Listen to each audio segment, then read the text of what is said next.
সিরাতুন নবী সাল্লাল্লাহু আলাইহি ওয়াসাল্লাম আলোচনা করবেন শেখ মতিউর রহমান মাদানী। আসসালামু আলাইকুম ওয়া রাহমাতুল্লাহি ওয়া বারাকাতুহু। ইন্নাল হামদালিল্লাহ নাহমাদুহু ওয়া নাস্তাঈনুহু ওয়া নাস্তাগফিরুহু ওয়া নাউযু বিল্লাহি মিন শুরুরি আনফুসিনা ওয়া মিন সাইয়্যাতি আমালিনা। মান ইয়াহদিহিল্লাহু ফালা মুদিল্লা লাহু ওয়া মান ইউদ্লিল ফালা হাদিয়া লাহু। ওয়া আশহাদু আল লা ইলাহা ইল্লাল্লাহু ওয়াহদাহু লা শারীকা লাহু ওয়া আশহাদু আন্না মুহাম্মাদান আবদুহু ওয়া রাসূলুহু সাল্লাল্লাহু তাআলা আলাইহি ওয়া আলা আলিহি ওয়া সাহবিহি ওয়া সাল্লাম তাসলিমান কাসীরা। আম্মা বাদ। সম্মানিত দিনী ভাতৃমণ্ডলী, আল্লাহ রাব্বুল আলামিনের প্রশংসা এবং প্রিয় নবী সাল্লাল্লাহু আলাইহি সাল্লামের উপর সালাতু সালামের পর আজ জুমাবার 20 সফর 1444 হিজরি মোতাবেক 16 সেপ্টেম্বর 2022 আমাদের এশার সালাতের পরে প্রতি জুমাবারে যে ধারাবাহিক আলোচনা চলে আসছে দীর্ঘ সময় ধরে, তা হচ্ছে সিরাতুন নবী সাল্লাল্লাহু আলাইহি ওয়াসাল্লাম, নবী সাল্লাল্লাহু আলাইহি সাল্লামের সিরাত জীবনী। আজকে পর্ব নম্বর 79। বিষয়বস্তু মক্কা বিজয়ের পরবর্তী কতিপয় অভিযান। মক্কা বিজয়ের পরে রাসূলুল্লাহ সাল্লাল্লাহু আলাইহি ওয়াসাল্লাম যে কয়েকটি অভিযান মক্কা বিজয়ের সফর থেকে ফিরে এসে পাঠিয়েছেন, সেগুলি সম্পর্কে আলোচনা সংক্ষেপে। আমাদের আলোচনার মূল কিতাব হয় আর রাহিকুল মখতুম। আমার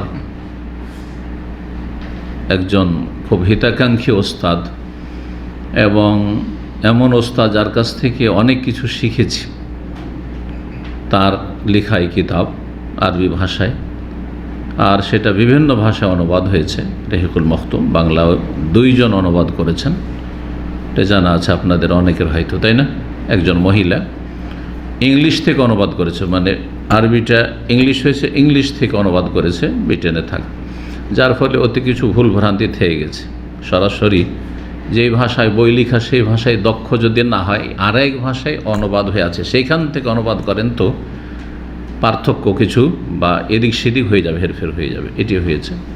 আরেকটি অনুবাদ ভালো একজন আলেম করেছেন বাংলাদেশের, তো সেটি বেশ ভালো, সেই অনুবাদটি বেশি ভালো। আর রাহিকুল মখতুম যে অনুবাদটি বাংলাদেশ থেকে একজন ভালো আলেম করেছেন, সেই অনুবাদটি আর রাহিকুল মখতুমের শাব্দিক অর্থ করে বইটির নামকরণ করেছেন মহরাঙ্কিত স্বর্গীয় সুধা। নাম দেখেছেন না? মহরাঙ্কিত মানে মখতুম, আর রাহিক মানে হচ্ছে জান্নাতের শরাব, জান্নাতের পানীয়। আর রাহিক শেখ শফিউর রহমান মোবারকপুরি রহমতুল্লাহ আলাইহি, তার কাছে আমরা জামিয়া সালাফিয়া বেনারসে লেখাপড়া করেছিলাম এবং তার যে পত্রিকা ছিল মাসিক, তাতে কিছু আমরা সহযোগিতা মানে প্রুফ রিডিং করতাম, মাঝে মাঝে কিছু আর্টিকেলও লিখেছি। আল্লাহ যেন কবুল করেন। ছাত্র থাকাকালে মদিনায় যখন আসলাম, তার আগে আমাদের ওস্তাদে এসে পৌঁছে গেছেন এখানে সিরাত বিভাগের গবেষক হিসাবে, তো এখানে দীর্ঘ সময় তার সাথে কাছাকাছি থাকতে পেরেছি এবং মাঝে মাঝে তার বাসাতেও যেতাম মদিনায়, মসজিদ নবীর পাশে। আল্লাহ রহম করেন। আর তার আরেকটি কিতাব, এর ক্ষুদ্র আকার হচ্ছে রওজাতুল আনোয়ার। রওজাতুল আনোয়ার বাংলায় অনুবাদ হয়েছে কিনা আমার জানা নেই, মানে আমি এখন পর্যন্ত বাংলা অনুবাদ জানি না, হয়নি হয়তো, তবে অন্য অন্য ভাষাতে অনুবাদ উর্দুতেও আছে রওজাতুল আনোয়ার। এখানে এই বইটি আরব দেশে আরবিতে ছেপেছে, রওজাতুল আনোয়ার রাহিকুল মখতুম। আর উর্দুতে আমাদের লাইব্রেরিতে তাজাল্লিয়াতে নবুয়ত, অনেকে মাদ্রাসা পড়ারা বুঝেন উর্দু, কিন্তু আমাদের দেশের ভালো বুঝেন, তাজাল্লিয়াতে নবুয়তের নামে রওজাতুল আনোয়ার অনুবাদ হয়েছে। সেখান থেকে বেশিরভাগ আলোচনা, এই দুটো কিতাব থেকে বেশিরভাগ আলোচনা। আর কখনো কখনো অন্য কোনো কিতাব থেকে আমরা সহযোগিতা নিই, যেমন সিরাতুন নবী আল্লাহ আবু বকর জাজাইরি, যে মদিনার বড় আলেম ছিলেন মদিনা ইউনিভার্সিটির, আর মসজিদে নবীতে উনি সিরাতুন নবীর দাস দিয়েছেন। ওইটা একটি কিতাবের আকারে বেশ 100 পৃষ্ঠার আছে আমার কাছে। একটি সংক্ষেপে রয়েছে আল্লামা আলবানী রাহিমাহুল্লাহর কিতাব সিরাতুন সহিহ সিরাত, সহিহ সিরা, সেখান থেকেও মাঝে মাঝে আলোচনা করে থাকি। তো আপনাদের অবগতির জন্য হয়তো প্রথম দিকে এই কথাগুলি বলেছিলাম, আজকেও বললাম। বিষয়বস্তু কি বললাম? যে মক্কা বিজয় পরবর্তী কতিপয় অভিযান মানে সারায়া। গাজওয়া মানে যুদ্ধ, এমন যুদ্ধ যেটাতে সংখ্যা ও বেশি থাকে, আর নবী সাল্লাল্লাহু আলাইহি ওয়াসাল্লাম সশরীরে যেখানে উপস্থিত থেকেছেন, এটাই গাজওয়া বলা হয় আরবি ভাষায়। আর সারিয়া, যার বহু বচন সারায়া বলা হয়, হয় সংখ্যার দিক থেকে কম, অল্প সংখ্যা, এটা একটা দিক। আর আরেকটি দিক হচ্ছে যাতে সাধারণত নবী সাল্লাল্লাহু আলাইহি সাল্লাম উপস্থিত থাকেন না। গাজওয়ার জন্য কি বললাম সংজ্ঞাতে, যাতে স্বয়ং রাসূলুল্লাহ সাল্লাল্লাহু আলাইহি সাল্লাম উপস্থিত থাকেন। আর না হলে যদি উপস্থিত নাও থেকে থাকেন, তারপরও গাজওয়া নামকরণ হয়েছে কখনো কখনো কোনো ক্ষেত্রে সংখ্যা বেশি থাকার কারণে, মুজাহিদিনদের সংখ্যা বেশি থাকার কারণে। যেমন গাজওয়ায়ে মুতার যুদ্ধ, যেটা খ্রিস্টানদের বিরুদ্ধে হয়েছিল জর্ডনে, বর্তমান জর্ডনে পড়ছে ওটা। তো এই মুতার যুদ্ধে নবী সাল্লাল্লাহু আলাইহি ওয়াসাল্লাম কিন্তু সশরীরে উপস্থিত ছিলেন না, আর কয়েকজন কমান্ডার, প্রধান সেনাপতি নিযুক্ত করেছিলেন। আর একমাত্র এই জেহাদে বলেছিলেন যে অমুক শহীদ হয়ে গেলে অমুক হবে, অমুক শহীদ হয়ে গেলে অমুক হবে। হ্যাঁ, এভাবে নাম উল্লেখ করেছিলেন 3 জনের, নবী করিম সাল্লাল্লাহু আলাইহি ওয়াসাল্লাম। তো ওটাকে সারিয়ায়ে মুতাও বলা হয়, এই জন্য যে নবী সাল্লাল্লাহু আলাইহি ওয়াসাল্লাম সেখানে স্বয়ং উপস্থিত ছিলেন না। আর গাজওয়ায়ে মুতাও বলা হয়। তো মক্কা বিজয়ের যুদ্ধকে গাজওয়াতুল ফাতহ বলা হয়। গাজওয়াতুল ফাতহ, ফতে মক্কার, মক্কা বিজয়ের যুদ্ধ বলা হয়, কারণ সেখানে যুদ্ধের প্রয়োজন হলে যুদ্ধের জন্য প্রস্তুত হয়ে গেছিলেন, যদিও তেমন যুদ্ধের হয়তো প্রয়োজন হয়নি, জি, সামান্য কিছু ছাড়া। ফিরে আসলেন রাসূলুল্লাহ সাল্লাল্লাহু আলাইহি সাল্লাম মক্কা বিজয় করে। মক্কা বিজয়ের পরে আর কি করেছিলেন? হুনাইনের যুদ্ধ, তারপরে তায়েফের যুদ্ধ, ওই সফরে সারলেন। বছর শেষ হতে যাচ্ছে, রাসূলুল্লাহ সাল্লাল্লাহু আলাইহি সাল্লাম জিলকাদ মাসের শেষ দিকে সেখান থেকে সাহাবায়ে কেরাম রাদিয়াল্লাহু তাআলা আনহুমদেরকে সাথে নিয়ে ফিরে আসলেন, যে দীর্ঘ সময় হয়ে গেছে, চলো ফিরে যাই, মদিনায় ফিরে আসলেন। নতুন বছর শুরু হলো, সেটা কত হিজরি? 9 হিজরি, কারণ 8 হিজরিতে মক্কা বিজয় হলো, হুনাইনের যুদ্ধ হয়ে গেল, তায়েফের যুদ্ধ হয়ে গেল, আর তারপরে ফিরে আসলেন 9 হিজরি, জি 9 হিজরিতে রাসূলুল্লাহ সাল্লাল্লাহু আলাইহি সাল্লামের যে সব অভিযানগুলি ছিল, বেশ কিছু অভিযান ছিল ছোটোখাটো, তার মধ্যে দুটো একটু বড়, এই দুটো নিয়ে বিশেষ করে আলোচনা করব, আর বাকিগুলির নাম বলা যেতে পারে। মুহররম মাস শুরু হলো, রাসূলুল্লাহ সাল্লাল্লাহু আলাইহি সাল্লাম, তার আগে আরেকটি বিষয় রয়েছে, বিভিন্ন এলাকা যেহেতু মাশাআল্লাহ ইসলামের ছায়াতলে আসলো আর কুফরি শক্তি নির্মূল হলো, সুতরাং এলাকার লোক সব বিভিন্ন দিকে, আরব জাজিরায়, আরব উপদ্বীপে মুসলিম হয়ে গেছে, তাহলে তারা জাকাত দেবে মুসলিমরা। তো জাকাত আদায় করার জন্য প্রতিনিধি পাঠাতে শুরু করে রাসূলুল্লাহ সাল্লাল্লাহু আলাইহি সাল্লাম। জাকাত আদায়কারীকে মুসাদ্দিকিন বলা হয়। হ্যাঁ, মুসাদ্দিকিন মানে সাদকা ওসুলকারী, যারা সাদকা আদায় করার জন্য সরকারের পক্ষ থেকে যদি নিযুক্ত থাকে, ইসলামী খেলাফত বা ইসলামিক রাষ্ট্র রয়েছে, আর সেখানে সরকারের পক্ষ থেকে বিভিন্ন অঞ্চলে জাকাত আদায় করার জন্য নির্দেশ দেওয়া হয়েছে। এটা শরীয়ত সম্মত, যদি আমানতের সাথে সেটা আদায় করা হয় আর আমানতের সাথে বন্টন করা হয়, সরকারি ইখতিয়ার রয়েছে। এটা নবী করিম সাল্লাল্লাহু আলাইহি ওয়াসাল্লাম করেছেন, খোলাফায়ে রাশিদিন করেছেন। আর একটা বাইতুল মালের একটা ফান্ড ছিল, যেটা শুরু করেছেন ওমর ইবনে খাত্তাব রাদিয়াল্লাহু তাআলা আনহু।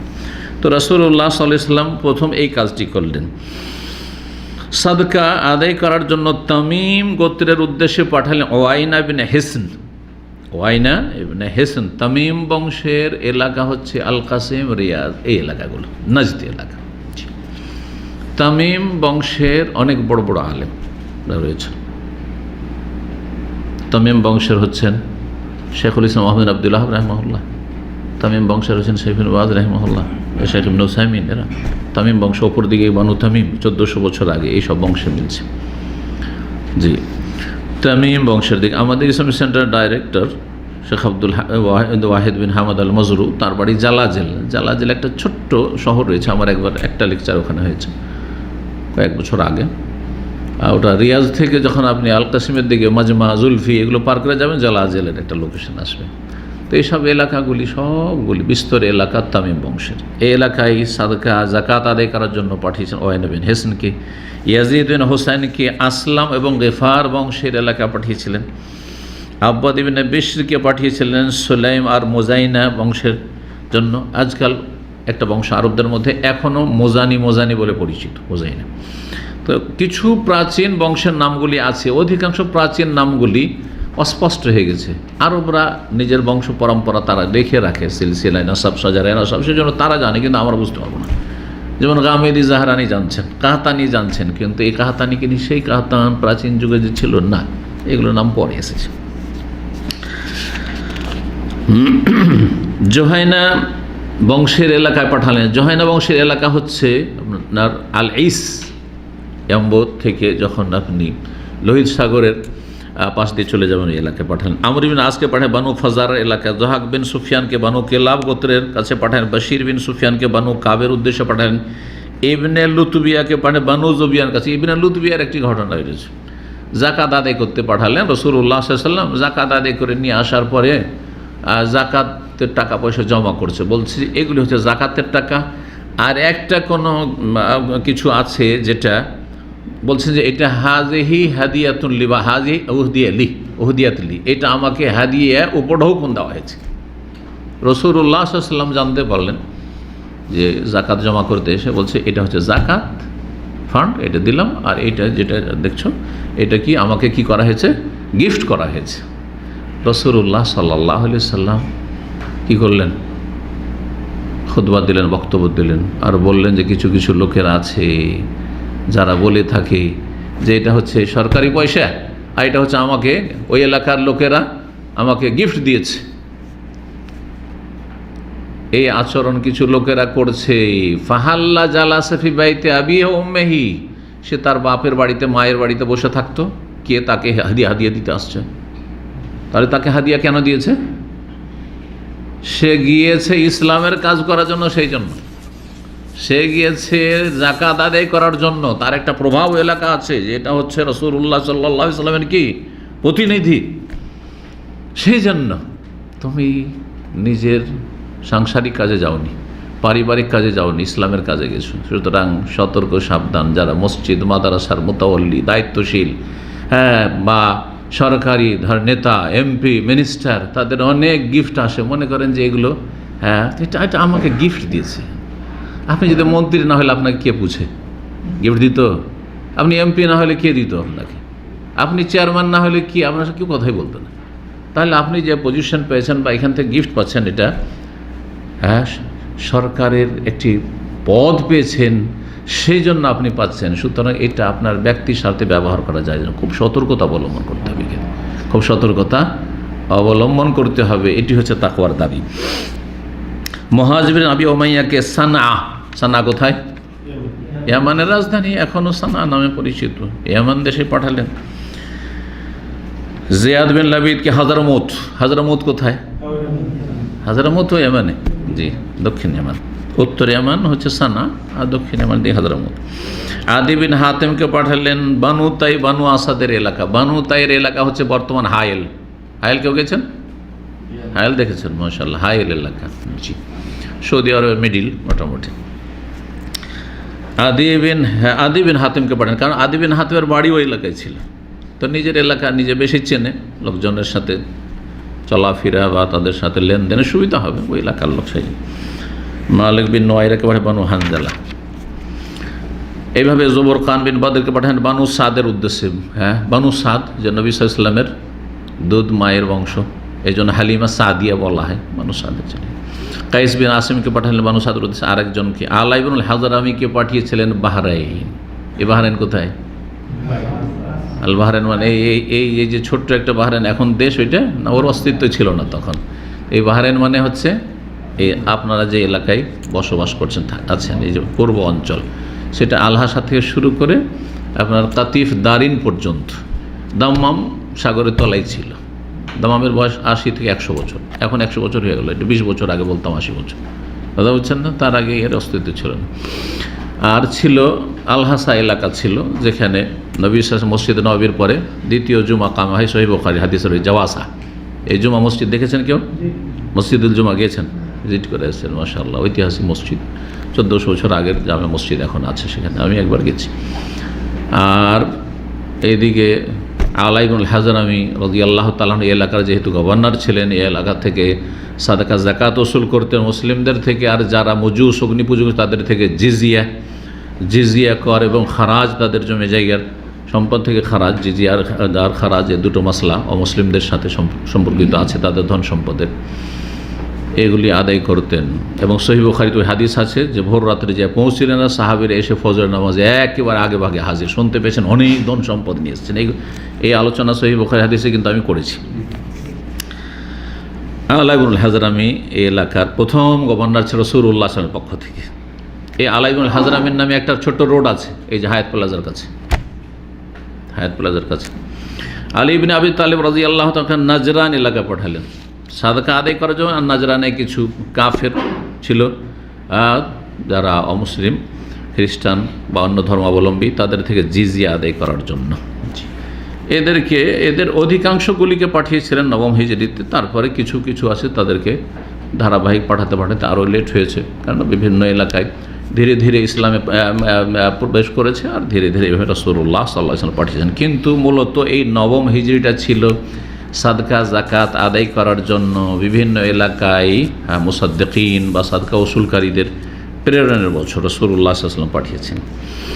আসল বিষয় আজকের হচ্ছে সারিয়া অভিযান, এই নবম হিজরির বা মক্কা বিজয়ের পরবর্তী অভিযানগুলি। কিন্তু তার সাথে এটা একটি গুরুত্বপূর্ণ বিষয় ছিল, আর শেখ রাহিমাহুল্লাহ তাআলা আলোচনা করেছেন, সুতরাং সেটা আপনাদের সামনে পেশ করলাম। মক্কা বিজয়ের পরে আগের মতো অবস্থা ছিল না। আগে ছিল কি, একজন দুইজন করে ইসলাম গ্রহণ করত, যেমন আজকাল ইসলাম গ্রহণ তো করছে কিন্তু দলে দলে নয়, একজন দুইজন করে, তাই না? এই অবস্থায় আমরা ফিরে চলে এসেছি, আমরা মুসলিমরা দুর্বল হয়ে যাওয়ার কারণে। কিন্তু মক্কা বিজয়ের পরে ইসলাম এত শক্তিশালী হয়েছে যে উপায় নেই, ইসলামেই কল্যাণ রয়েছে। হ্যাঁ, ইসলাম কবুল করলেই দিন দুনিয়ার সুযোগ সুবিধা রয়েছে। আর এখন পরিস্থিতি কী হয়েছে, ইসলাম কবুল করলেই হয়তো পেরেশানির সম্মুখীন বেশি হইতে হবে। যাদের দাড়ি নেই আর দাড়ি রাখবেন, হ্যাঁ তুমি তো পাসপোর্ট নিয়ে গেছো, তো তোমার দাড়ি ছিল না, এখন কেন দাড়ি? হ্যাঁ, পেরেশানি উঠাও। হেদায়েত হইলাম তখন পেরেশানি উঠাও। অনেকে পেরেশানি ওঠার সাহসী করতে পারে না, দাড়িও রাখতে পারে। কথা বুঝতে পারছেন? কিন্তু ইমান দুর্বল হয়ে আছে। আল্লাহু আকবার। কিন্তু যদি ইসলাম শক্তিশালী হইতো, হ্যাঁ মুসলিম জাতির ইমানে মজবুতি থাকতো, তাহলে এই পরিস্থিতি হইতো না। তাহলে আমাদের বদামলের কারণে, পাপের কারণে এই অবস্থাটা তৈরি হয়েছে। আল্লাহ আমাদের হেফাজত করুন এবং ইসলাম মুসলিমদেরকে আল্লাহ রাব্বুল আলামিন শক্তিশালী করুন। তো রাসূলুল্লাহ সাল্লাল্লাহু আলাইহি ওয়াসাল্লাম বেশ কিছু অভিযান পাঠালেন, যখন দলে দলে লোকেরা চারিদিকে ইসলাম গ্রহণ করছে, আর প্রায় আরব দেশ, আরব উপদ্বীপে সব মুসলিম হয়ে গেছে, অল্প কিছু ছাড়া, যারা এমন কিছুই করতে পারবে না, তাদের পক্ষ থেকে কোনো রকমের ঝুঁকির সম্ভাবনা নেই। রাসূলুল্লাহ সাল্লাল্লাহু আলাইহি ওয়াসাল্লাম মুহররম মাসে ওয়াইনা বিন হিসন ফাজারির নেতৃত্বে একটি অভিযান পাঠালেন। কোন এলাকায়? বানু তামিমের এলাকায়, মানে নাজদের এলাকায়, কাসিম রিয়াদ থেকে রিয়াদের আশেপাশে এই এলাকায় পাঠালেন। 50 জন অশরীহীর সাথে 50 জন ঘোড়সওয়ার পাঠালেন। লাম ইয়াকুন ফিহি মুহাজিরি ওয়ালা আনসারি, একজনও মুহাজির একজন আনসার ছিলেন না, সব বাইরের লোক। তাহলে মুহাজির আনসার যারা, তাদেরকে পাঠালেন না। এরা তো অনেক কোরবানি দিয়েছে, নতুনদেরকে সুযোগ দাও এবং নতুনরা ইসলামের খেদমতে এগিয়ে আসুক, এটারই প্রয়োজন রয়েছে আপনাদের। যে পুরাতনরা অনেক খেদমত মাশাআল্লাহ তাআলা করেছে, এখন নতুনরা একটু এগিয়ে আসেন। অনেক নতুন ভাইরা আলহামদুলিল্লাহ আসছেন, কিন্তু ভালোভাবে এগিয়ে আসতে হবে এবং এই ক্ষেত্রে যেই ক্ষেত্রে সহযোগিতা করতে পারেন সেই ক্ষেত্রে চেষ্টা চালাতে হবে। আল্লাহ যেন তৌফিক দান করেন।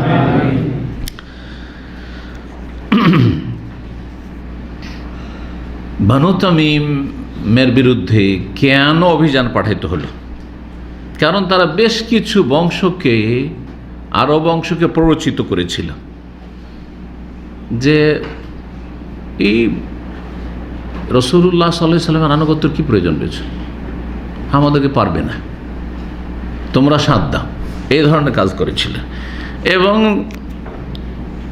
তারা যারা মুসলিম হয়নি তাদের মধ্য থেকে তারা জিজিয়া দিতে অস্বীকার করেছে। না জিজিয়া দেবো না। মুসলিম হয় যারা হয়নি, ইসলামে কিন্তু জবরদস্তি নেই, লাইক রাফিদ্দিন, যার ফলে যারা স্বেচ্ছায় ইসলাম গ্রহণ করেছে অনেকে স্বেচ্ছায় ইসলাম গ্রহণ করেনি, স্বাভাবিক, মানুষের অন্তর তো আল্লাহর হাতে, সবাই হেদায়েত হয়নি। যারা হেদায়েত হয়নি তাদের জন্য শরীয়তের বিধান হচ্ছে যে মুসলিম স্টেটে, মুসলিম দেশে থাকলে কি করতে হবে?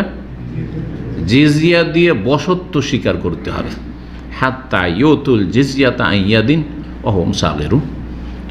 সূরা তওবাত আল্লাহ বলছেন যে ঠিক আছে, তোমরা ইসলাম গ্রহণ করবে না, হ্যাঁ, তাহলে তোমাদের সামনে আরেকটি প্রস্তাব হচ্ছে কি, যে তোমরা জিজিয়া দিয়ে দাও, জিজিয়া আদায় করো বাৎসরিক মাথা প্রতি, আর তারপরে এর মাধ্যমে আনুগত্য প্রকাশ করো যে আমরা অনুগত মুসলিম সরকারের, কি অনুগত, মুসলিম যাকাত দিচ্ছে, মুসলিম দিনের খেদমতে অর্থ সম্পদ আল্লাহর রাস্তায় খরচ করছে। একজন মুসলিম দেশে নিরাপত্তা নেবে, জানমালের সব কিছু নিরাপত্তা, পরিবারের নিরাপত্তা নেবার কিছুই তার অবদান থাকবে না, তার জিজিয়া দাও।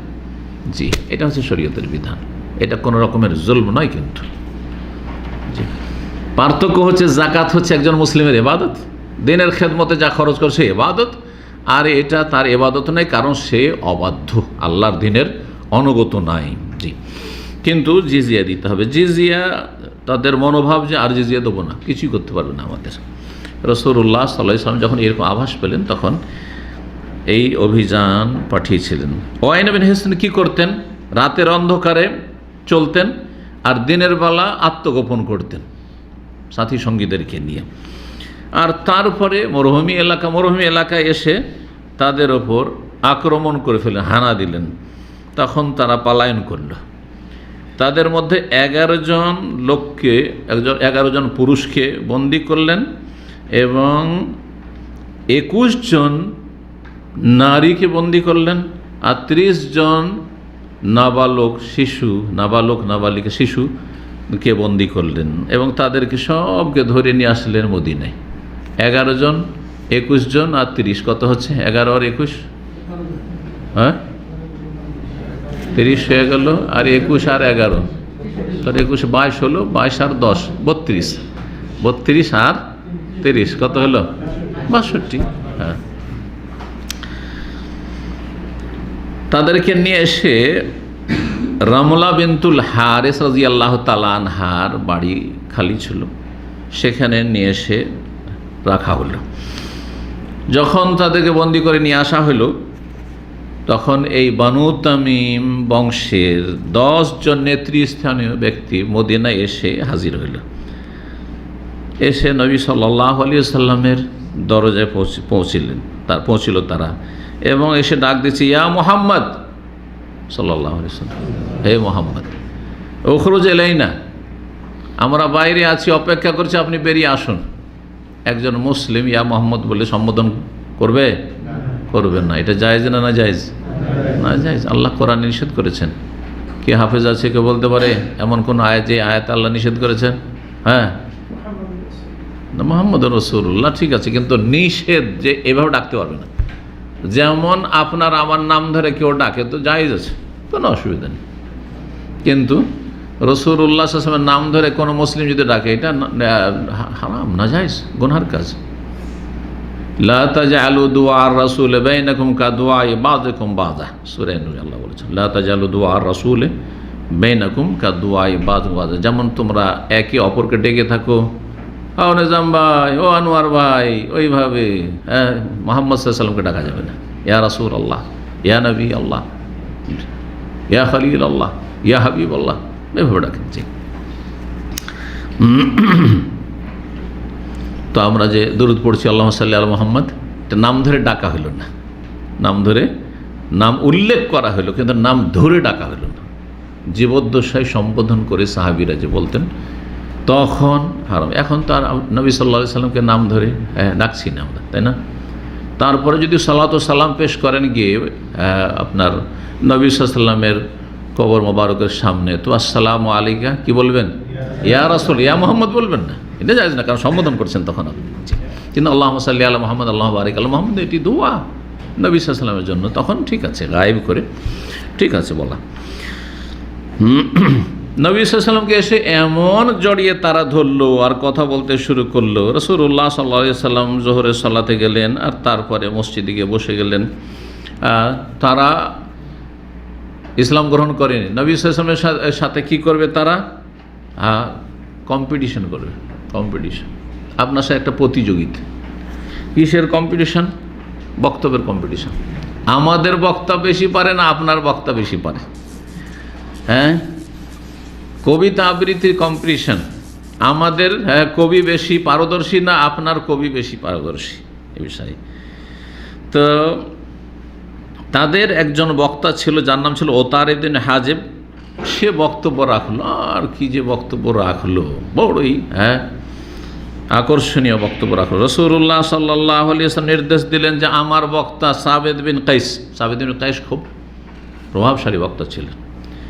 তো সাবিত বিন কাইস রাদিয়াল্লাহু তাআলা, সাবিত বিন কাইস বিন শাম্মাস, তিনি খতিবুল ইসলাম, নবী সাল্লাল্লাহু আলাইহি ওয়াসাল্লাম তাকে উপাধি দিয়েছে ইসলামের বক্তা, খতিবুল ইসলাম। তাকে বক্তব্য করতে বললেন, জবাবে বক্তব্য করলেন তিনি, আর পরাজিত করলেন। জি হ্যাঁ। তারপরে তাদের কবি ছিল জবরকান বিন বাদর, এই বানু তামিমের। সে ফানসাদা মুফাখিরান, অহংকার, অহংকার করে সে কি করলো? অহংকারপূর্ণ কাব্য রচনা করলো, কবিতা পাঠ করা শুরু করলো।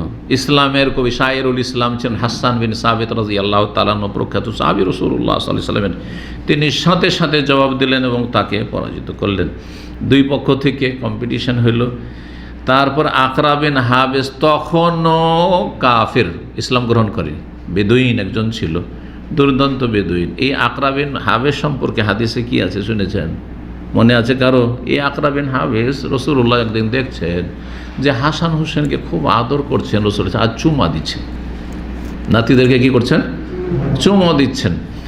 তখন আকরা বিন হাবেস, বেদুইনরা তো এমনি তো নিষ্ঠুর হয়, মায়া মমতা কম এদের, হ্যাঁ তো হ্যাঁ, না তো না, ঠিক না? এখনও খানিকটা এরকম আছে। তো রাসূলুল্লাহ সাল্লাল্লাহু আলাইহি ওয়াসাল্লামের এই দৃশ্য দেখে বলছেন, ইয়া রাসূলুল্লাহ ইন্নালি আশরাতা মিনাল ওয়ালাদ, আমার 10টা ছেলে আছে, মা কাব্বালতু আহাদাম মিনহুম, জীবনে কাউকে আমি চুমা দিইনি। কারণ অনেক বাপ মনে করে যে ছেলে মেয়েকে বেশি আদর করা মানে তার কাছে দুর্বল হয়ে যাওয়া। ছেলে মেয়ের কাছে কি থাকতে হবে? একেবারে শক্ত থাকতে হবে, তাহলে এরা ভালো হবে, তাহলে সোজা চলবে, ভয় পাবে। জানুন, বাপের নাম শুনতে থরথর করে কাঁপে। এটাও একটা তরবিয়তের ভুল তরিকা। তরবিয়তের কি বলতে জানো? মাদ্রাসার কিছু মোল্লা মৌলবি আছে জালেম, এরা মনে করে যে মায়েরটাই হচ্ছে আসল ওষুধ, মায়েরটা যে অগতির গতি আর তাও সামান্য, তা নয়, মায়েরটা হচ্ছে আসল ওষুধ। জি, পরের ছেলেকে শুধু না, নিজের ছেলেকেও মারে। আমার এক ওস্তাদ ছিল, আল্লাহ মাফ করে, তার ছেলে আমার ক্লাসমেট ছিল, ছোট্ট তখন বয়স, মিজান মুন সাহেব এগুলো পড়ি, প্রথম দিকে পড়ছি, বয়স মাত্র আমার 10 বছর বয়স। আমি তো ভয় আগেতে মুখস্থ করে আসতাম, এমনিও বাড়িতে মানে টাইট ছিল আব্বার পক্ষ থেকে, তো সব মুখস্থ করে আসতাম যাতে মায়ের না খেতে হয়। আলহামদুলিল্লাহ খুব কমই ওইরকম মায়ের খেয়েছি। মানে যারা এরকম এত মারে তাদের অনিষ্ট থেকে আল্লাহ বাঁচিয়েছে। কিন্তু একটা লাঠি যদি পড়ে, মানে গায়ে যত শক্তি আছে, নাউজুবিল্লাহ, সব জালে মোল্লা মৌলবি, এদের আসলে ওই যে আমাদের দেশে করেন না টিচার ট্রেনিং, যেটাকে বিএড বলে অথবা বিটি বলে, কি বলে বাংলাদেশে? বিটি।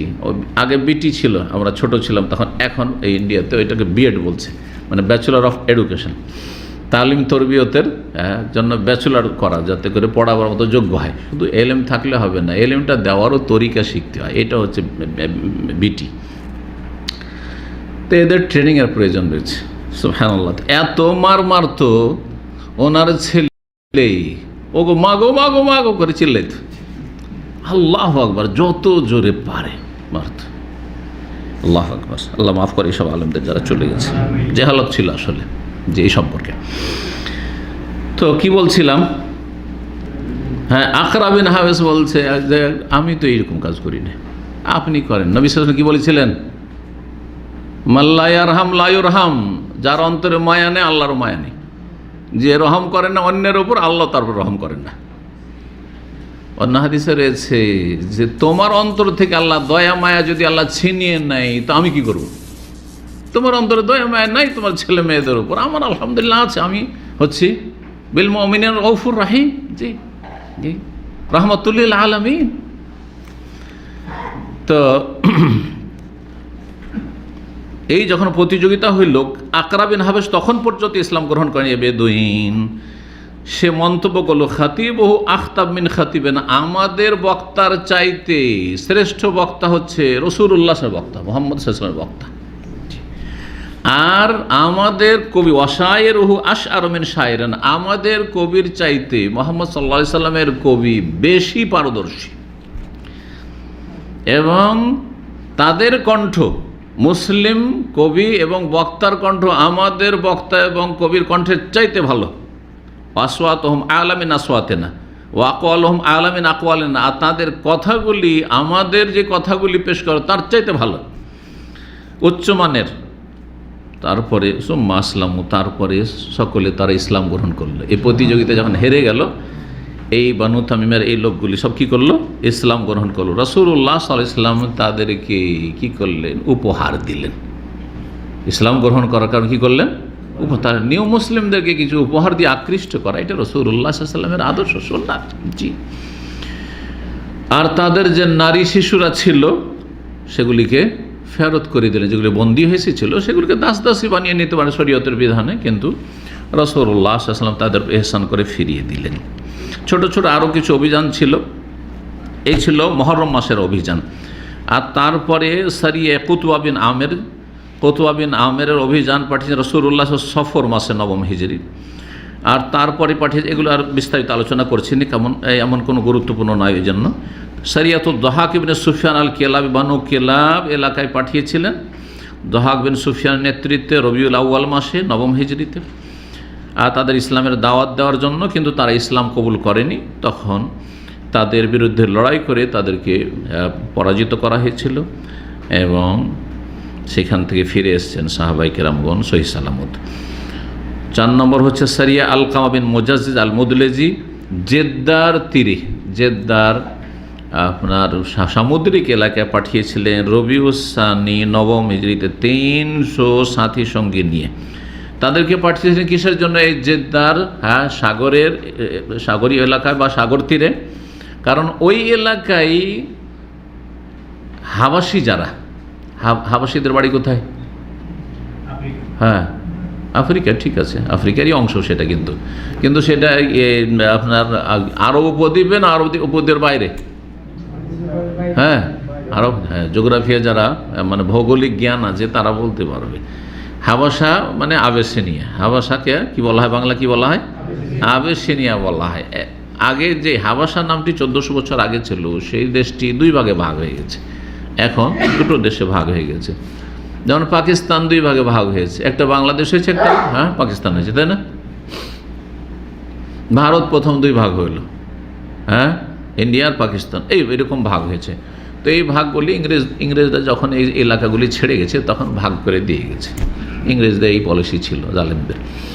তো ভাগ করেছে, একটি হচ্ছে এরিট্রিয়া আর একটি হচ্ছে আপনার ইথিওপিয়া। হ্যাঁ, ইথিওপিয়া, আমার ক্লাসমেট একজন ছিলেন ইথিওপিয়ার, জাযাকাল্লাহ খের, অনেক উপকার করতেন। যখনই তার কাছে একটা গাড়ি ছিল, ছোট থেকে যেহেতু এখানেই তার বাবা মা ছিল, থাকতো, যখনই মক্কা যাবে, শেখ মতি মা না, চলেন মক্কা যাই, একা একা যাচ্ছে তো একটা সঙ্গী দরকার, আমাকে প্রায় নিয়ে যেত সে। আর মক্কা গিয়ে উমরা করে চলে এলাম বৃহস্পতি শুক্রবারে, জাযাকাল্লাহ খের। তারপর আর দেখা সাক্ষাৎ নেই, কোথায় আছে আল্লাহ ভালো জানে।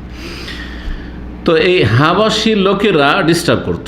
300 সাথী সঙ্গীদেরকে নিয়ে আলকামা বিন মুজাজ্জিজ মুদলেজি গেলেন এই জেদ্দার সমুদ্র তীরে। কী জন্য পাঠিয়েছিলেন? যে হাবশার লোকেরা সেই জেদ্দার তীরে অবস্থান করছিল, একত্রিত হয়েছিল কিসের জন্য? লুটপাট করার জন্য, ডাকাতি করার জন্য, ডাকাতি ছিনতাই করার জন্য। মক্কাবাসী সব ইসলাম গ্রহণ করেছে, মক্কাবাসী এদিক সেদিক যায়, জেদ্দার কাছাকাছি রাত দিন চাঁদে যাতায়াত রয়েছে, অথবা মক্কা আক্রমণ করে, এরকম তাদের উদ্দেশ্য ছিল। আলকামা রাদিয়াল্লাহু তাআলা আনহু, যিনি এই নেতৃত্বে ছিলেন, তিনি সাগরের দিকে এগিয়ে গেলেন, মানে সাগরে ভ্রমণ করলে, এই লোহিত সাগরে, জেদ্দার পাশে যে লোহিত সাগর, এই লোহিত সাগরে কিছুটা অংশ ভ্রমণ করলেন, আর তারপর সেখানে একটি জাজিরা দ্বীপ ছিল, সেই দ্বীপে পৌঁছিলেন। তারপরে কিছুটা দূর গেলেই তো হাবাসা, তাই না? তো লোহিত সাগর ওপারে। তো যখন জানতে পারলো এই হাবাসিরা যে মুসলিম মুজাহিদিন আমাদের কাছাকাছি পৌঁছে গেছে, তখন তারা ভয়ে ভীত সন্ত্রস্ত হয়ে সেখান থেকে পলায়ন করে। জি, আজকে সর্বশেষ যেই অভিযানের কথা আলোচনা করব সেটি হচ্ছে সারিয়া আলী ইবনে আবি তালিব। আলী ইবনে আবি তালিবের নেতৃত্বে রাদিয়াল্লাহু তাআলা আনহু যে অভিযান পাঠিয়েছেন রাসূলুল্লাহ সাল্লাল্লাহু আলাইহি সাল্লাম বানু তাই বংশের এলাকায়। আর বানু তাই বংশের এলাকা সম্পর্কে একটু আগে বললাম, সেটা হচ্ছে হাইল অঞ্চল, বর্তমান হাইল এলাকা। এই এলাকায় পাঠালেন। সেখানে এই বানু তাই বংশের একটি বড় মন্দির ছিল, আর তাদের সেখানে দেবতা, যে মূর্তি পূজা হতো, সেই মূর্তির নাম ছিল বা মন্দিরের নাম ছিল ফুলুস। এই ফুলুস মানে পয়সা নেই, ফুলুস, এটা তো আওয়াজ, আর ওটা ফুলুস। জি, সেটা চুরমার করার জন্য সেই মন্দিরকে গিয়ে ভেঙে দাও, এই উদ্দেশ্যে পাঠালেন। রবিউস সানি মাস ছিল, আর নবম হিজরি। রাসূলুল্লাহ সাল্লাল্লাহু আলাইহি ওয়াসাল্লাম 150 জন সাথী সঙ্গীদেরকে পাঠালেন। তাদের সাথে ছিল 100টি উট এবং 50টি ঘোড়া। কতজন ছিলেন? 150 জন ছিলেন। তাহলে 100 জনের কাছে ছিল 100টি উট বাহন, আর 50 জনের কাছে ছিল 50টি ঘোড়া। তাদের কাছে পতাকা ছিল 2 রকমের। একটি পতাকাকে রায়া বলা হয়, বড় যেটি ঝান্ডা সেটাকে রায়া বলা হয়, সেটার রং কালো ছিল। আর ছোট ছোট প্রত্যেকটা দলের একজন প্রধান থাকে, তাদের হাতে একটা করে পতাকা থাকে, সেটাকে লেওয়া বলা হয়, সেটার রং ছিল সাদা। জি, তারা গিয়ে হাতেম তাইর নাম শুনেছেন? কি জন্য শুনেছেন? তার কি বৈশিষ্ট্য ছিল? বড়ই দানশীল, হ্যাঁ, এবং অতিথি পরায়ণ ব্যক্তি। অতিথির আপ্যায়নে আরবদের মাঝে তিনি এমন ব্যক্তি ছিলেন যে তার কোনো নজির ছিল না, নজিরবিহীন মানুষ, অসাধারণ।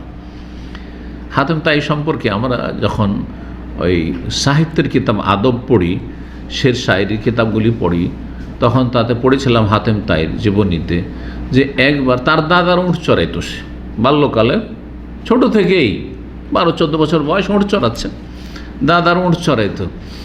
তো একজন মেহমান এসে, একজন মেহমান মানে কি, কিন্তু আমাদের ভাষায় কিন্তু মেহমান মানে কি, পরিচিত আত্মীয়, নাই শ্বশুর বংশের, তাহলে মেহমান, তাই না?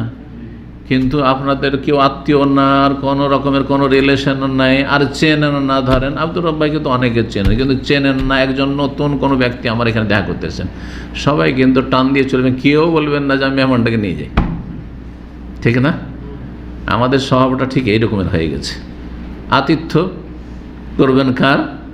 যার সাথে পরিচিতি আছে, খাতির আছে, হয় খাতির আছে, যে কোনো খাতির হোক না কেন, দিনের খাতির হোক অথবা দুনিয়ার খাতির হোক। আর এমনি মুসলিম হিসাবে না, এমনকি অমুসলিম এসেছে, নবী সাল্লাল্লাহু আলাইহি সাল্লাম মেহমান নওয়াজি করেন নাই? করেছেন, জি হ্যাঁ। তো এই হাতেম তাই ছোট ছেলে দাদার উট চড়াচ্ছে, আর তারপরে একজন এসে বলল যে আমি তো মুসাফির মানুষ, অনেক দূর থেকে এসেছি, তো কিছু খাবার দ্বারা আমাকে দেবে। তো একটা দিল উট জবাই করে, একটা লোকের জন্য একটা উট জবাই করে দিল। যে তো আরবরা যে অল্প লোকের জন্য এতগুলো খরিদ করে, এটা ওই যুগ থেকে চলে আসছে। এটা আরবদের ভালো গুণ, কিন্তু এই ভালো গুণটাকে ভালো জায়গায় লাগাইতে হবে, অপচয় না চলে যায়, অপব্যয় না চলে যায়, যে অল্প খেলেন আর বাকিটাকে ফেলে দিলেন, এইটা না যাইজ। কিন্তু মেহমানের জন্য অনেকটা নিয়ে আসলাম, যাতে করে মেহমান লজ্জা না পায়। মেহমানের সামনে যদি এতটুকু তরকারি নিয়ে আসেন, তো মেহমান চিন্তা করবে হয়তো গোটা বাড়িতে এতটুকু আছে, তো দু পিস খাবে আর বাকিটা ফিরিয়ে দেবে। আর আমরা ছোটোকালে দেখেছি, যা সামনে এনে দিত সবটা যদি খেয়ে নেয় তো ছোট লোক মনে করত, কারণ সবই খেয়ে ফেলেছে, মনে হয় আরও খেত, তাই না? এই জন্য আমরাও ছোটোতে কোথাও গেলে দিয়েছে খেতে, মন চাইছে আরও খাবো, না রে কমপক্ষে একটু লাগিয়ে রাখতে হবে, যাতে বুঝে যে না আমার হয়ে গেছে, এটা বেঁচে গেছে। কথা বুঝতে পেরেছেন? এগুলো হচ্ছে বাঙালি ট্রেডিশন। আছে না নেই? আল্লাহু আকবার। তো এই ছিল হাতেম তাই। হাতেম তাই জাহিলিয়াতের যুগে মরে গেছে। হাতেম তাইর ছেলে আদি বিনে হাতেম, আদি বিনে হাতেম। জি, তো এই ছিল অভিযান আলী রাদিয়াল্লাহু তাআলার নেতৃত্বে ওই এলাকায় রবিউস্থানি মাসে রাসূলুল্লাহ সাল্লাল্লাহু আলাইহি ওয়াসাল্লাম তাদেরকে পাঠালেন। আর যে এলাকায় হাতেম তাইর বাড়ি সে এলাকায় গিয়ে আক্রমণ করলেন। আর যাওয়ার পরে সেখানে সেই যে মন্দিরটি ছিল সেটাকে ভেঙে চুরমার করে দিলেন। আর তারপরে সেখানে যেসব বন্দি পেলেন এবং যেসব গবাদি পশু ছিল, উট ছিল, ছাগল ছিল, সেগুলি সব নিয়ে আসলেন। যেসব বন্দি নিয়ে আসলেন বন্দি করে, তাদের মধ্যে আদি ইবনে হাতেমের বোনও ছিল, বোন ছিল, অর্থাৎ হাতেম তাই বড় দানশীল, হ্যাঁ, তার কন্যা। আদি বোন ধরা পড়ে গেছে, কিন্তু আদি সেখান থেকে পালিয়ে গেছে সামদেশে, যান বাঁচাবার জন্য সেখান থেকে একেবারে টান দিয়েছে সামদেশ। মুসলিমরা যখন সেখানে গেলেন এবং বিজয় লাভ করলেন, দেখলেন যে সেই মন্দিরের খাজানায় 3টি তরবারি, সালাসাতে আসিয়াফিন ও সালাসাতে আদর, 3টি তরবারি পেলেন, 3টি বর্ম পেলেন। আর তারপরে এইসব বন্দিগুলি নিয়ে ফিরে আসছেন। রাস্তায় এসে গনিমতের ধন সম্পদ ভাগ বন্টন করে দিলেন।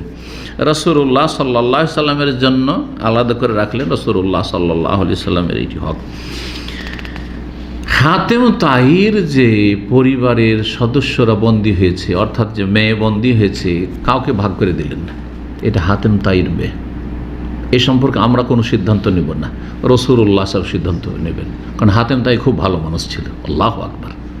কাফের হয়ে মারা গেছে, কিন্তু লোকটার যে চরিত্র ভালো, লোকটার যে ভালো গুণ ছিল, এই জন্য সাহাবায়ে কেরামগণ বা সাথী সঙ্গী যারা ছিলেন সাহাবায়ে কেরামদের সাথে, তারা সকলে বলে যে না, এটাকে ভাগ করা চলবে না। যিনি প্রধান ছিলেন আলী রাদিয়াল্লাহু তাআলা, তিনি বলছেন না, ওয়ালাম ইয়াকসিমু আলা হাতেম, হাতেমের পরিবারের যে সদস্যরা বন্দী হয়েছিল তাদেরকে ভাগ বন্টন করলেন না।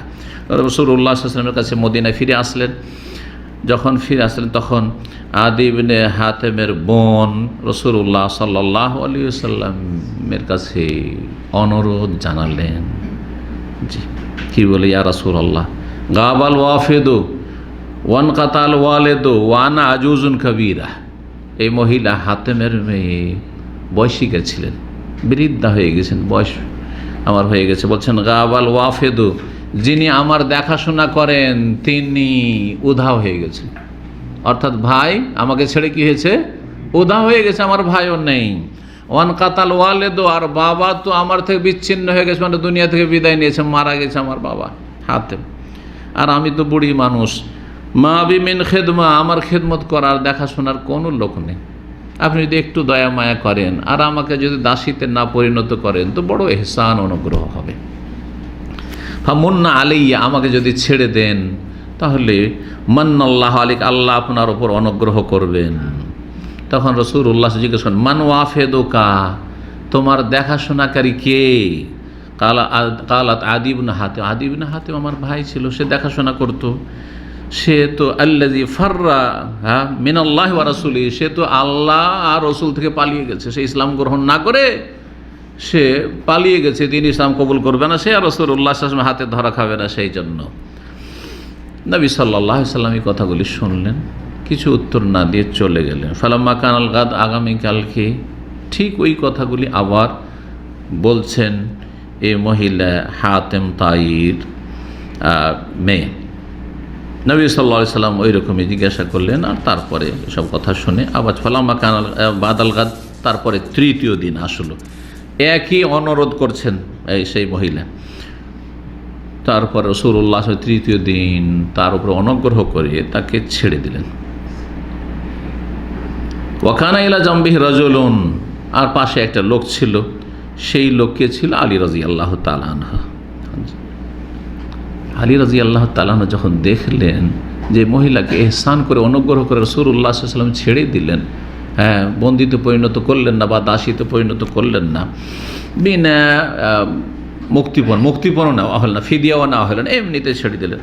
তখন একটা সৎ পরামর্শ দিচ্ছে, সৎ পরামর্শ দিয়েছে কি, যে তোমাকে যখন ছেড়েই দিল, তুমি হেঁটে বুড়ি মানুষ কি করে এত দূর যাবে? মদিনা থেকে হায়েল কত কিলোমিটার জানা আছে? 450। আল কাসিম থেকে মোটামুটি জানা আছে, কারণ আমি আল কাসিম থেকে বাই রোডে গেছি বক্তব্য করতে, একসময় গেছি অনেক আগে, 1995 বা 94। তো 300 কম হবে আল কাসিম থেকে। হ্যাঁ জি। তো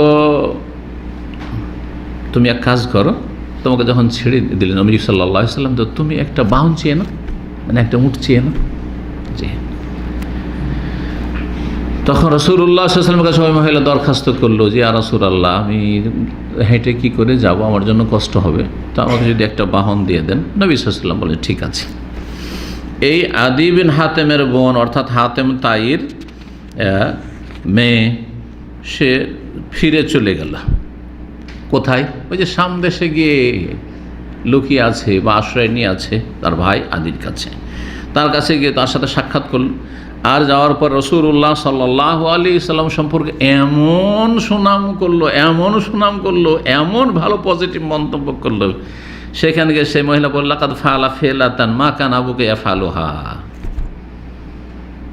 মুহাম্মদ সাল্লাল্লাহু আলাইহি ওয়াসাল্লাম আমার সাথে এত ভালো ব্যবহার করেছেন, এত ভালো আচরণ করেছেন যে তোমার বাপ পর্যন্ত পারবে না। অর্থাৎ আমার আব্বা হাতেম তাই যে এত মশহুর মানুষ, এত দাতা, এত বড় দানশীল, তারপরও তার মতো সম্ভব না। আমার এত অনুগ্রহ তিনি করেছেন। সুতরাং তুমি আর কত পালাবে? এই তেহি রাগেবান ও রাহেবান, হয় আগ্রহের সাথে তুমি চলো ইসলাম গ্রহণ করার জন্য, অথবা ভয়ে অন্তত চলো, যে ভয় আছে তোমার এইভাবে থেকে যাওয়াই। যেটাই হোক না কেন, মানুষ ভালো কাজ করে দুটো গরজের একটা গরজে, কেউ আগ্রহের সাথে, ঠিক না, আর কেউ ভয়ে। আগ্রহের সাথে নেক কাজ করছেন কারণ আল্লাহর কাছে পাবো সেই জন্য।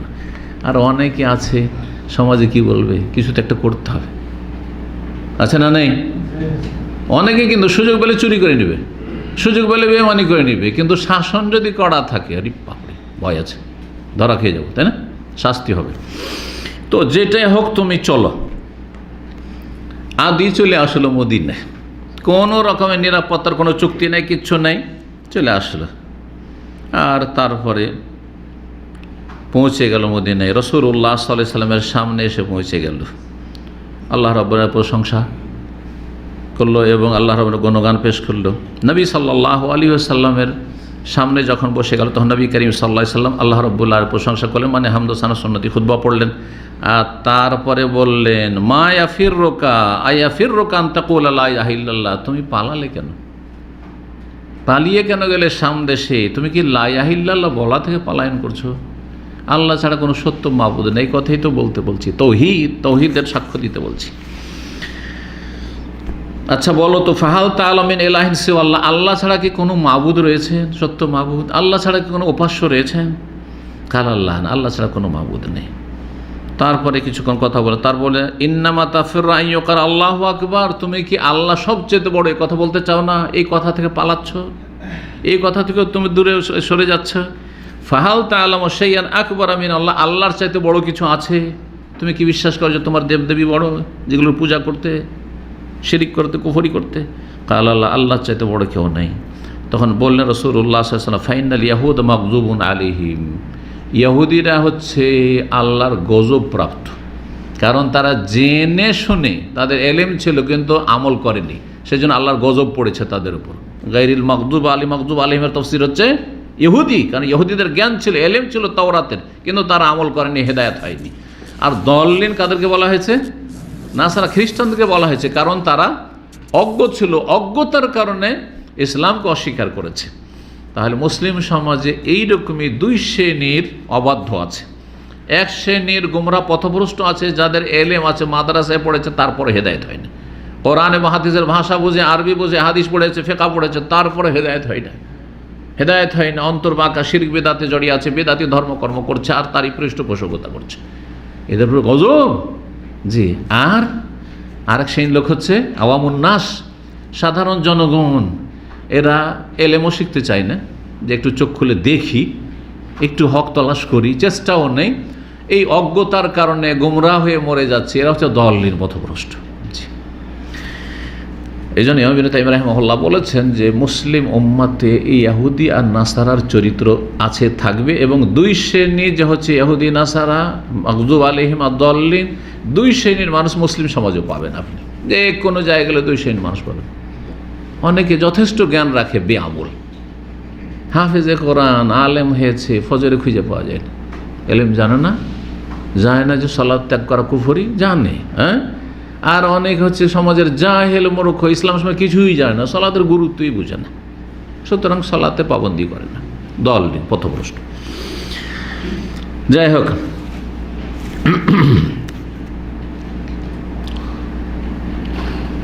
নবী সাল্লাল্লাহু আলাইহি ওয়াসাল্লাম কি বললেন যে আল্লাহর চাইতে বড় কেউ আছে তুমি জানো? হাল তা'লামু শাইআন আকবার মিনাল্লাহ? কাল আল্লাহ ফাইনাল ইয়াহুদ মাগদুব আলাইহিম নাসারা দাল্লুন। এই কথাটি বলতে ভুলে গেছি যে আদি বিন হাতেম কিন্তু খ্রিস্টান ধর্মাবলম্বী ছিল, খ্রিস্টান ছিল। জি, তো তুমি কোনটা হবে জানিয়ে দিলাম, জানলে তারপরে যদি আমল না করো তো আল্লাহর গজব পড়বে। আর যদি তুমি মূর্খ হয়ে থেকে জানারই চেষ্টা করলে না, তাহলে দলিন খ্রিস্টান, তুমি বংশগত তুমি খ্রিস্টান, তাহলে তুমি দল পথভ্রষ্ট, দলিনদের অন্তর্ভুক্ত। তখন আদি বলে উঠলেন রাদিয়াল্লাহু তাআলা আনহু, ফাইন্নী হানিফুম মুসলিম, আমি একনিষ্ঠ মুসলিম হয়ে গেলাম। রাসূলুল্লাহ সাল্লাল্লাহু আলাইহি ওয়াসাল্লাম অত্যন্ত খুশি হলেন। জি, এবং রাসূলুল্লাহ সাল্লাল্লাহু আলাইহি ওয়াসাল্লাম বললেন যে যাও, একে নিয়ে গিয়ে কারো বাড়িতে একে থাকার ব্যবস্থা করে দাও। একজন আনসারীর বাড়িতে তার থাকার বন্দোবস্ত করে দিলেন। নবী সাল্লাল্লাহু আলাইহি ওয়াসাল্লামের কাছে সকাল বিকাল এসে ওই আদি এসে দেখা সাক্ষাৎ করত। ইবনে ইসহাকের বর্ণনা রয়েছে, আদি রাদিয়াল্লাহু নিজে বর্ণনা করেছেন, তার সম্পর্কে আরও বেশ কিছু কথা রয়েছে। নবী সাল্লাল্লাহু আলাইহি ওয়াসাল্লামের সামনে যখন তাকে বসানো হইল তার বাড়িতে, নবী সাল্লাল্লাহু আলাইহি ওয়াসাল্লামের বাড়িতে, কালা লাহু ইয়া আদি বিন হাতেম, হে আদি বিন হাতেম, তুমি কি পথভ্রষ্ট গুমরাহ? তুমি ছিলেন না গুমরাহদের, তারা ধর্মগুরু ছিল, এরা রকুসিয়ান, মানে তুমি গরু ছিলে না, খ্রিস্টান ধর্মগুরু ছিলে না? কালা বালা আওয়ালাম তাকুন তাসিরু ফি কওমিকা বিল মিরবা, আর তুমি তোমার জাতিতে ধর্মগুরু হিসাবে তাদের কাছ থেকে তুমি বকশিস নিয়ে খেতে, তোর ধর্ম ব্যবসা করতে, এটা করতে না? বলতো বালা, হ্যাঁ এগুলি করতাম। মানুষের আমরা কি কথা শোষণ করতাম, টাকা পয়সা ধর্মের দোহাই দিয়ে কি করতাম, খেতাম আর কি। যারা বিদআতপন্থী ধর্মের দোহাই অনেক কিছু খায়, বকশিস, নজরানা, আরও কত কি আছে। হ্যাঁ, খালি হাতে মাজারে যাওয়া যাবে না, খালি হাতে পীর সাহেবের কাছে যাওয়া যাবে না। কোনো মরিদ খালি হাতে যায় পীর সাহেবের কাছে? হ্যাঁ, হয় কিছু নিয়ে যাবে বেঁধে, আর যদি কিছু না নিতে পারে তো কমপক্ষে কিছু টাকা দিয়ে আসবে। দেখছেন না? জি হ্যাঁ, তো এটা হচ্ছে ওই চরিত্র ইহুদি নাসারদের, ধর্মগুরুদের চরিত্র। তারপরে বলেন রাসূলুল্লাহ ফাইন্না যালিকা লাম ইয়াহিল্লা লাকা ফি দীনিকা, আচ্ছা বলো তো এই যে ধর্ম ব্যবসা করে খাওয়া তোমাদের ধর্মে কি জায়েজ? খ্রিস্টান ধর্মে কি জায়েজ? কারণ কুলতু আজাল ওয়াল্লাহি, সত্যি কথা বলেছেন যেটা জায়েজ নাই। তখন বুঝতে পারলাম যে আন্নাহু নবিয়্যুন মুরসাল ইয়ারিফু মা ইউজহাল, নবী সাল্লাল্লাহু আলাইহি ওয়াসাল্লাম সত্যি নবী মুহাম্মদ সাল্লাল্লাহু আলাইহি ওয়াসাল্লাম। কারণ আমরা যে ধর্ম ব্যবসা করে ধর্মকে পুঁজি করে খাই, মানুষকে শোষণ করি, এটা কি করে জানলেন? তাহলে ওহির মাধ্যমে জেনেছেন রাসূলুল্লাহ সাল্লাল্লাহু আলাইহি ওয়াসাল্লাম। জি, মুসনাদ আহমদের একটি হাদিসে রয়েছে, নবী সাল্লাল্লাহু আলাইহি ওয়াসাল্লাম বললেন আদিকে, ইয়া আদি আসলিম তাসলাম, তুমি ইসলাম গ্রহণ করো, নিরাপদ থাকবে, সুখে শান্তিতে থাকবে। ফাকালতু ইন্নী মিন আহলে দ্বীন, আমি তো একটা ধর্ম মানি অলরেডি, আমি তো খ্রিস্টান, আমি তো এই নয় যে আমি পৌত্তলিক। আনা, তখন নবী সাল্লাল্লাহু আলাইহি ওয়াসাল্লাম বলেন আনা আলা বিদীনিকা মিনকা, তোমার খ্রিস্টান ধর্ম সম্পর্কে আমি তোমার চেয়ে বেশি জানি। ফাকুলতু আনতা আলা বিদীনি মিন্নি, আদি বিন হাতেম নিজে বয়ান করেছেন যে ইয়া রাসূলুল্লাহ, আপনি আমার চাইতে বেশি জানেন আমার ধর্ম সম্পর্কে, তো আমি তো একজন ধর্মগুরু, হ্যাঁ খ্রিস্টানদের ধর্ম সম্পর্কে আমি কিছু জানি, আপনি আমার চাইতে বেশি জানেন? তাহলে নাম, হ্যাঁ অবশ্যই। তুমি কি এমনটা ছিলে না যে তুমি একজন ধর্মগুরু এবং তুমি ধর্ম ব্যবসা করে, ধর্মকে পুঁজি করে মানুষের টাকা পয়সা খেতে, এগুলো করতে না? কুলতু বালা ফাইন্না হাযা লা ইয়াহিল্লু লাকা ফি দীনিকা, আচ্ছা বলো তোমাদের ধর্মে কি এটা জায়েজ যে ধর্ম ব্যবসা করে, ধর্মকে পুঁজি করে খাও দাও? কোনো কথার উত্তর দিতে পারেননি। সহিহ বুখারীতে আদি বিন হাতেম রাদিয়াল্লাহু তাআলা আনহু থেকে বর্ণিত হয়েছে, এটি হচ্ছে শেষ রিওয়ায়াত। বাইনা আনা ইনদান নবী সাল্লাল্লাহু আলাইহি ওয়াসাল্লাম, আদি বিন হাতেম বলছেন, আমি নবী সাল্লাল্লাহু আলাইহি সাল্লামের খেদমতে উপস্থিত ছিলাম। ইজ আতাহু রাজুলুন, একজন মানুষ আসলো, এসে ফাশাকা ইলাইহিল ফাকা, এসে বলল যে খুব অভাব, অনাহারে আছি। এক লোক আসলো। আর একজন লোক আসলো, এসে বলল যে ইয়া রাসূলুল্লাহ, আমরা রাস্তায় চলাফেরা করতে পারছি না, নিরাপত্তা নেই মোটেই, কারণ রাস্তায় ডাকাতরা ডাকাতি করে নিচ্ছে, ছিনতাইকারী ছিনতাই করে নিচ্ছে, বাড়ি থেকে বেরোতে পারছি না। ফাকালাই আদি, তখন হে আদি শোনো, হাল রায় তাল হীরা, তুমি কোনোদিন হীরা দেখেছো? সামদেশে হীরা দেখেছো? ফাইন তালাদ বেক হায়াতুন, তুমি যদি দীর্ঘায়িত হও, হ্যাঁ, তুমি যদি দীর্ঘ সময় পাও, আয়ু পাও, আর পেয়েছিল না আদি বিন হাতেম, ফালা তারায়ান্না জাইনাতা তারতাহিলু মিনাল হীরাতি হাত্তা তাতুফা বিল কাবা, হীরা, সামদেশের হীরা থেকে একজন মহিলা একাকী সফর করে কোথায় আসবে? মক্কা আসবে, আর কাবার তওয়াফ করবে। নবী সাল্লাল্লাহু আলাইহি ওয়াসাল্লাম ভবিষ্যৎবাণী করেছেন। এটি কি করেছেন? ভবিষ্যৎবাণী করেছেন। এই ভবিষ্যৎবাণীটাকে কেউ ভুল বুঝেছে অথবা ভুল ব্যাখ্যা করেছে, এটাকে শরীয়ত মনে করে নিয়েছে। আর যার ফলে এক শ্রেণীর মুফতি, জাহেল মুফতিরা রয়েছে বা অন্তর্বাঁকা তাদের, তারা বলছে নবী সাল্লাল্লাহু আলাইহি ওয়াসাল্লাম যখন বলেছেন যে এমন একটা যুগ আসবে, এত নিরাপত্তা থাকবে, এত নিরাপত্তা থাকবে যে একজন মহিলা সামদেশ থেকে 1 মাসের পথ উটের পিঠে বা পায়ে হেঁটে আর মক্কা চলে আসবে একাই, আল্লাহ ছাড়া কারও ভয় থাকবে না। তাহলে বোঝা গেল যে রাস্তাঘাট যদি নিরাপদ হয় তাহলে বিনা মাহরামে সফর করা জায়েজ। বুঝলেন না কি ইস্তেমবাত? এর রদ করার দিকে ইঙ্গিত করে দিচ্ছি। কিভাবে খণ্ডন করবেন? যে এইটি নবী সাল্লাল্লাহু আলাইহি ওয়াসাল্লাম শরীয়ত বয়ান করেননি, এটি কি? হ্যাঁ, ভবিষ্যৎবাণী করেছেন। আর ভবিষ্যতে যেগুলি ঘটবে জায়েজ করা উদ্দেশ্য নয়। কিয়ামতের যেসব আলামত রয়েছে সবগুলি যেমন হারামও না, তো সবগুলি জায়েজও না, একটি কথা। কারণ কিয়ামতের যেগুলো আলামত, ছোট ছোট আলামত, বড়গুলো তো আছে, ছোট ছোট যে আলামতগুলি বা নিদর্শনগুলি, লক্ষণগুলি রয়েছে, এগুলি সম্পর্কে আমাদের সাধারণ মানুষের ধারণা যে এটা কিয়ামতের লক্ষণ, বলে দিলে মনে হচ্ছে হারাম কাজ। মনে করেন না? করেন না? কিয়ামতের লক্ষণ রে, এটা কিয়ামতের লক্ষণ, তার মানে কি? হারাম কাজ হচ্ছে, নাজায়েজ কাজ হচ্ছে সব জায়গায়। মসজিদ, হ্যাঁ, পাকা হবে, কিন্তু মানুষ আমল করবে না, তো মসজিদ পাকা করা কি হারাম? না, মোটেই হারাম না। মসজিদকে এত চাকচিক্য করবেন না যেখানে খুশু নষ্ট হয়ে যায়। হ্যাঁ, মসজিদ পাকা করেন, কিন্তু মুসল্লিও বাড়ান, মুসল্লিও বাড়ান, মসজিদকে ফুল করে দেন, তাহলে কিয়ামতের আলামত নাই। কিন্তু পাকা মসজিদ করলেন আর, তাহলে বোঝা যাচ্ছে এইরকম মেলাগুলি, যেটা সময় নেই যেখানে বলি, দেখবেন যে মেলা এমন কিয়ামতের নিদর্শন রয়েছে যেগুলি নাজায়েজ। আবার কিছু আছে যেমন জেনা বেড়ে যাবে। হ্যাঁ, মদকে মানুষ কী করবে? ব্যাপক হারে মদ পান করবে। মুসলিম সমাজে যাদের একটু বেশি পয়সা আছে প্রায় মদ খায়, যারা নেতাগিরি করে প্রায় মদে ডুবে আছে, যারা পশ্চিমা দেশে যায় বা ওইসব 5 স্টার হোটেল থাকার সুযোগ পায়, খুব কমই আছে যে হ্যাঁ সৎ মানুষের, আল্লাহভীরু মানুষের যায়, তাই না? ইল্লা মাশাআল্লাহ। কথা হচ্ছে যে কিছু আছে হারাম, কিছু আছে অপছন্দনীয় মাকরু, আর কিছু আছে জায়েজ, কিয়ামতের লক্ষণ কিন্তু জায়েজ। জি, কিয়ামতের একটি লক্ষণ হচ্ছে যে যাদের পায়ে ওয়ান্তার আল হোফাত আল ওরাত আর ইয়াতাতাওয়ালুনা ফিল বুনিয়ান, কে এই হাদিসে তরজমা করতে পারবে? এমন একটা সময় আসবে না, হ্যাঁ, ওয়ান্তার আল হোফাত, হাফির বহুবচন, পায়ে স্যান্ডেল ছিল না, খড়মের ব্যবস্থা ছিল না, এটা চটির ব্যবস্থা ছিল না। কথা বোঝা গেছে? ওরাত, আর শরীর বস্ত্রহীন, একটা কোন রকমের কাপড় আছে, ইজ্জতটা ঢেকে আছে হয়তো হাঁটু থেকে নিয়ে কোমর পর্যন্ত, এদিকে খালি গায়ে। জি, ওরাত, রেয়াসা, বকরি চড়াইতো, এরা বকরি ছাগল চড়াইতো, সব বকরি ছাগলের রাখাল। কিন্তু এমন একটা সময় আসবে এতাতাওয়ালুনা মানে অহংকার জরুরি নাই, এত সাবাকুন, কম্পিটিশন করবে। ও একটা টাওয়ার তৈরি করলো 50 তলা, তো আমরা একটা 100 তলা করবো, 60 করবো, 70 করবো, 80 করবো, তাই করবো। হ্যাঁ, অমুক দেশে একটা এই টাওয়ার হয়েছে, তো আমাদের দেশে ওর চাইতে বড় টাওয়ার তৈরি করতে হবে। হচ্ছে না? হচ্ছে না? তো বড় বড় বিল্ডিং তৈরি করা কি হারাম? হারাম না, না হারাম? চুপচাপ যাচ্ছেন, মনে হচ্ছে বড় বিল্ডিং তৈরি করা হারাম।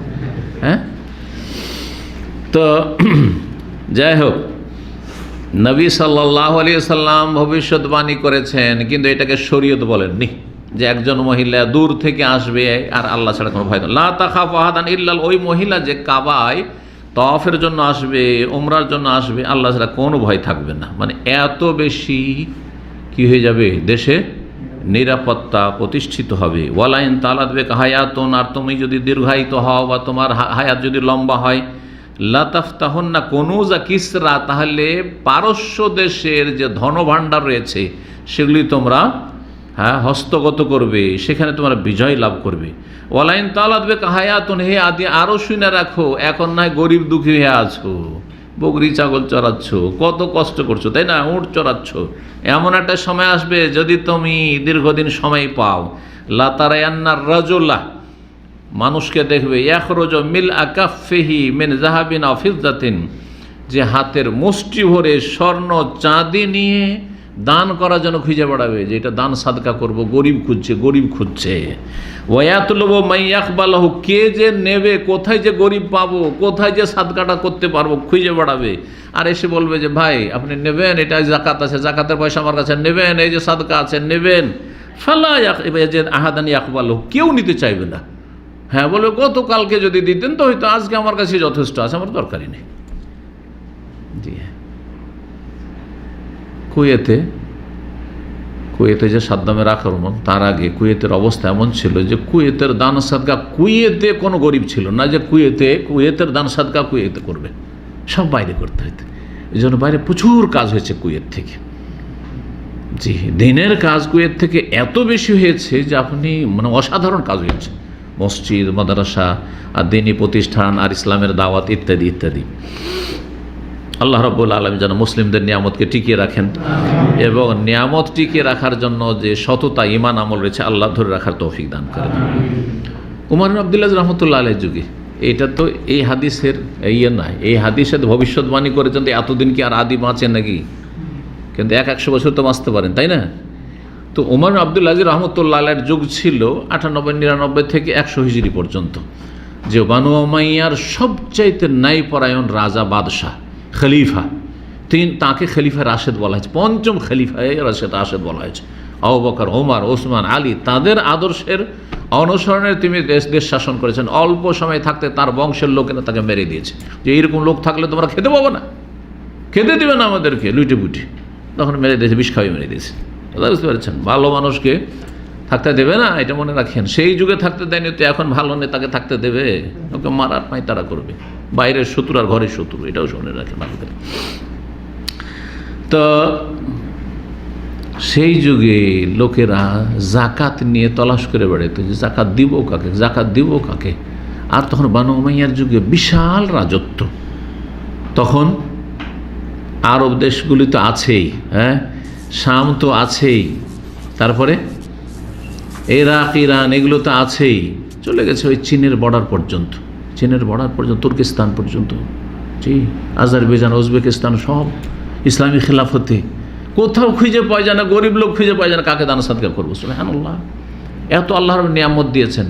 তাহলে দিন পালন করলে দুনিয়ার উন্নতিতে বাধা, এটা ইসলামের দুশ্মন অথবা ইসলাম সম্পর্কে যারা অজ্ঞ তাদের কথা। বরং দিন পালন করলে আল্লাহ অফুরন্ত নিয়ামত দেবেন। কোরআন বলছে, ওয়ালাউ আন্না আহলাল কুরআন আমানু ওয়াত্তাকাউ লাফাতানা আলাইহিম বারাকাতিম মিনাস সামায়ে ওয়াল আরদ। আসমান জমিনের বরকতের দ্বার আল্লাহ খুলে দেবেন যদি ঈমান এবং তাকওয়া অর্জন করে। জি, আল্লাহর কথা সত্য, সাদাকাল্লাহ, আল্লাহ সত্য বলেছেন। যাই হোক, হাদিসটা শেষ হচ্ছে, নবী সাল্লাল্লাহু আলাইহি ওয়াসাল্লাম বললেন যে তুমি যদি দীর্ঘদিন বেঁচে থাকো তাহলে দেখবে এক সময় এইরকম। আদি বিন হাতেম তারপরে বলছেন, হাদিস বর্ণনা করে, ফারাআইতু যাই, নবী সাল্লাল্লাহু আলাইহি ওয়াসাল্লাম ভবিষ্যৎবাণী করেছেন, আল্লাহ আমাকে দীর্ঘদিন বাঁচিয়েও রাখলেন। আর একজন মহিলাকে একবার দেখছি, বাস্তবে দেখছি, যে হীরা থেকে আসছে। জিজ্ঞাসা করে কোথা থেকে? বলছে হীরা শহর থেকে আসছি। আর আসার পরে কাবার তওয়াফ করছে, কোনো ভয় নেই, রাস্তায় একাই চলে এসেছে। জি হ্যাঁ, ওয়াকুনতু ফিমান ইফতাতা কুনুজা কিসরা বিন হরমুজ। কিসরা বিন হরমুজ যে পারস্যের সম্রাট ছিল, তার যে রাজভাণ্ডার, সেই রাজভাণ্ডারে যে ধন সম্পদ, অঢেল ধন সম্পদ, সেটা আমি স্বয়ং নিজে হাতে গিয়ে সেখানে আমরা বিজয় লাভ করেছি এবং আমি খুলে দেখেছি। ওয়ালাইন তাআলা দেবে কাহায়াতুন, এবং আরও যদি দীর্ঘায়িত হও তাহলে দেখলা তারা অন্য মা কালান নবী সাল্লাল্লাহু আবুল কাসিম নবী সাল্লাল্লাহু আরও যেসব কথাগুলি সবগুলি দেখতে পাবে। তার মধ্যে একটি হচ্ছে যে দান সাদকা করার জন্য, জাকাত বন্টনের জন্য যাবে, খুঁজে পাবে না, ফকির মিসকিন খুঁজে পাবে না যে কাকে দেব। এইটাও হবে, যেটা আদি রাদিয়াল্লাহু জীবদ্দশায় ঘটেনি, কিন্তু তারপরে যেমন বললাম ওমর আব্দুল আজিজ রহমতুল্লাহ আলের যুগে এইরকমটা হয়েছিল। সহিহ বুখারীতে যে শেষ হাদিসটি বয়ান করলাম সেটি সহিহ বুখারী কিতাবুল মানাকিবে আলামতুন নবুয়া, মানে নবী সাল্লাল্লাহু আলাইহি সাল্লামের নবুয়তের যে আলামত বা মুজিজা, নবুয়তের আলামত হচ্ছে মুজিজার অধ্যায়ে বয়ান করেছেন ইমাম বুখারী রহমতুল্লাহি আলাইহি, হাদিস নম্বর 3595। এখানেই আজকের আলোচনা শেষ করছি। ওয়া সাল্লাল্লাহু সাল্লাম আলা নবিয়িনা মুহাম্মদ ওয়া আলা আলিহি ওয়া সাহবিহি আজমাইন।